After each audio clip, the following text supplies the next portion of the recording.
2025 సంవత్సరం 11వ రాశి కుంభరాశి. ఈ కుంభరాశికి ద్వితీయంలో శని, ఈనాడు శని చివరి భాగం. తర్వాత ఈ శని వల్ల చాలా 5 సంవత్సరాలు చాలా కష్టపడ్డారు, చివరికి వచ్చారు. ఈనాడు శని చివరి భాగం. ఇప్పుడు కూడా ధనాధిపతి అవటం చేత మీ ఆస్తులు కుదవబెట్టినవి తీర్చుకుంటానికి అవకాశం ఉంది. బాకీలు తీర్చుకొని బయటపడటానికి చాలా మంచి సమయం. ఈ కుంభరాశికి రవి బుధులు ఇద్దరు బాగున్నారు. బుధాదిత్య యోగం. వ్యాపారస్తులకు వ్యాపారం బాగుంటుంది. మరి విద్యార్థులకు విద్య, ఉద్యోగస్తులకు ఉద్యోగం, మరి ఇళ్ళు కట్టేటువంటి వాళ్ళు, ఇళ్ళు అమ్మేటువంటి వాళ్ళకు కూడా బాగుంది. మరి విదేశాలకు వెళ్ళేటువంటి వాళ్ళకు కూడా చాలా బాగుంది. ఈ కుంభరాశి వాళ్ళకు కూడా అనారోగ్యాలు రావడానికి బాగా అవకాశాలు కనబడుతూ ఉన్నాయి. ఏదైనా ఎప్పుడు కూడానండి, కొంతమంది ఏం చేస్తున్నారంటే, అయ్యా ఏ రోగం లేకుండా పోవాలంటే నీళ్లు బాగా తాగు, రోజుకు 5 లీటర్లు తాగమంటున్నారు. అసలు నీళ్ళే కాలుష్యం అయిపోయినాయి.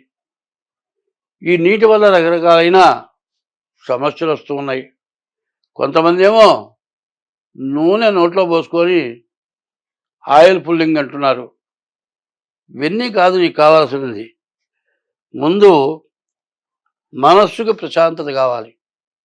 మనస్సుకు ప్రశాంతత కావాలంటే దైవ బలం కావాలి, దైవాన్ని పూజించాలి. మరి కనపడే దేవతలు తల్లిదండ్రులు.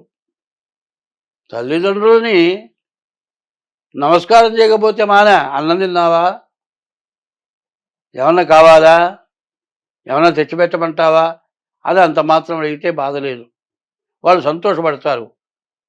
అదే తల్లిదండ్రులను వేరే పెట్టి కొడుకు వేరే ఉంటే, వాడికి ఉద్యోగం పోయి ఆదాయం లేకపోతే తల్లిదండ్రులు అన్నం తినలేరు. మావాడికి ఉద్యోగం లేదు, మావాడు అన్నం తిన్నారో లేడో, మావాడు ఎట్లా ఉన్నాడో ఇంట్లోంచి ఎడగొడతాడు వీడు. తల్లిదండ్రుల మొహం చూడ్డు, ఫోన్ చేస్తే ఫోన్ ఎత్తడు, మాట్లాడడు. అటువంటి వాడి కోసం ఈ తల్లిదండ్రులు పిక్కుంటూ ఉంటారు.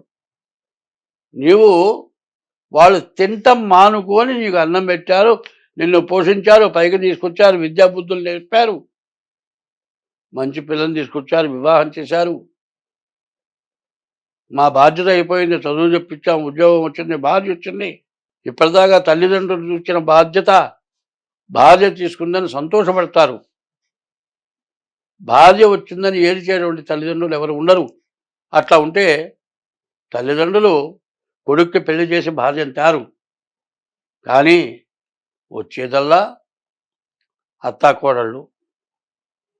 వీళ్ళ మధ్యలోనే పెద్ద అగ్నిగుండం తయారవుతోంది. దానివల్ల ముందు కనపడే దేవతలు తల్లిదండ్రులు. మరి ఒక పద్యం ఉంది, తల్లి గర్భము నుండి ధనము తేడవాడు వెళ్ళిపోయేటవాడు వెంట రాదు, లక్షాధికారైన లవణం అన్నమే గాని మెరుగు బంగారం మింగపోడు.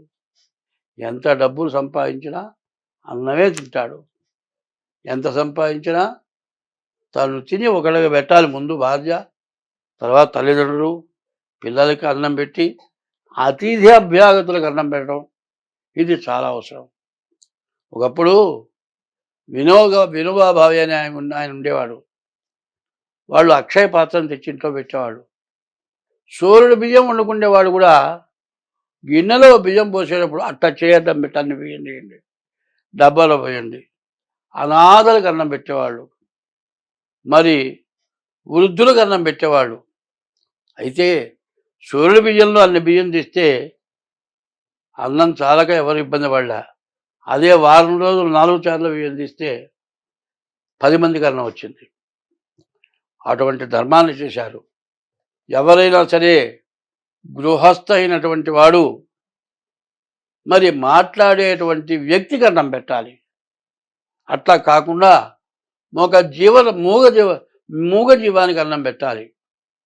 ప్రతి వాళ్ళు కుక్కల్ని పెంచుతున్నారు, తల్లిదండ్రులకు అన్నం పెట్టలే, కుక్కల్ని పెంచుతున్నారు.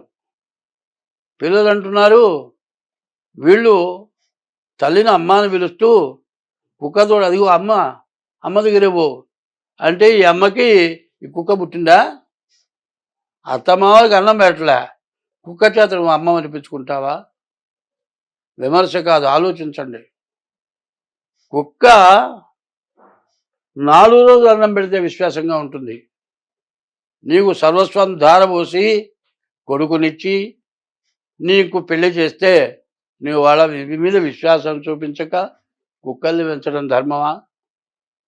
కుక్కకి పెట్టినట్లయినా అంత అన్నం పెట్టడానికి ఇష్టపట్టలేదు. ఇది చాలా పాపం. కాబట్టి ఈ కుంభరాశి వాళ్ళు ఎన్ని పూజలు చేసినా ముందు అత్తమామల్ని, తర్వాత పెళ్లి చేసుకున్నటువంటి వాడు కూడా భార్యని, నీకు పిల్లనిచ్చిన అత్తమామలను కూడా తల్లిదండ్రుల్లాగా వాళ్ళని గౌరవించడం. వాళ్ళు ఏదైనా గుడ్డలు పెడితే వాడు పెట్టే గుడ్డలు చూసి మా పని వాళ్ళకు కూడా ఇట్లాంటి గుడ్డలు పెట్టమంటాడు కోడు. వాళ్ళు ఏదో పెట్టాలని కాదు, మానవ జన్మ ఎత్తిన తర్వాత చెయ్యి ఇట్లా ఉండాలి.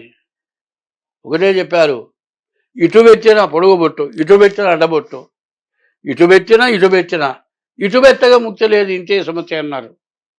ఇట్లా చెయ్యి ఉండాలి, చెయ్యి ఇట్లా చెయ్యి తాపకూడదు. ఇట్లా చెయ్యి ఉండేవాడే మళ్ళీ ఉత్తమ జన్మ కలగడానికి అవకాశం ఉంది. కాబట్టి ముందు భార్యాపిల్లల్ని, తర్వాత తల్లిదండ్రులని పోషించుకుంటూ గ్రహశాంతులు చేసుకొని ఈ కుంభరాశి వాళ్ళు బయటపడటం చాలా మంచిది. కాబట్టి ఈ రాశి వాళ్ళకి వ్యాపారం, ఉద్యోగం, మరి ఇల్లు కట్టుకోవడానికి అన్ని అవకాశాలు ఉన్నాయి.